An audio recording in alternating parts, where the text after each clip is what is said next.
Традицијата која од памтивек се негува во Беровско Ратево продолжува и годинав. Ратевските бамбурци ги истеруваа злите духови, како дел од аманетот кој од минатото им го оставиле нивните предци. Што за вас значи оваа традиција ратевски бамбурци? Па това значи поддржување на нешто што е вековито, што е старо, што е древно. Која е целта на маскирањето? Целта на маскирањето е да се пропадат значи злите духове, а црнењето или обележувањето на лицето со црна трака е знак на здравје. Да го служи тоа што е нацрнен, като да истера нешто лошо од него. Тука е целата поента на таа традиција. Па да, тоа ни е традиција, поготово гостите што са ни на некој начин и они према нас се испаднали сусрет и ние им покажуваме на тој начин добродошли во наше село и на тој начин ги пречекуваме.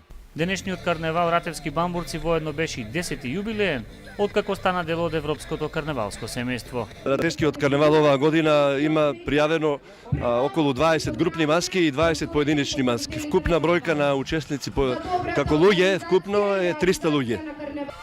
За гостите кои дојдоа од многу градови од Македонија, но и од странство, ова е одлична можност да се учествува во една стара и вековна традиција.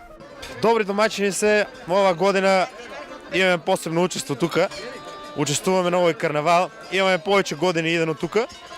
Ова година уште сме во тек да видиме како ќе поминеме. Имаме одено исто така во Бугарија, во Сливен, Јамбол и на повеќе места. А пък участваме с обичаja джамал. Ние на денешниот карневал учествуваме со обичајот джамал, митолошко животно кое ги тера злите духови, инаку многу сме задоволни што сме дел од оваа вековна традиција.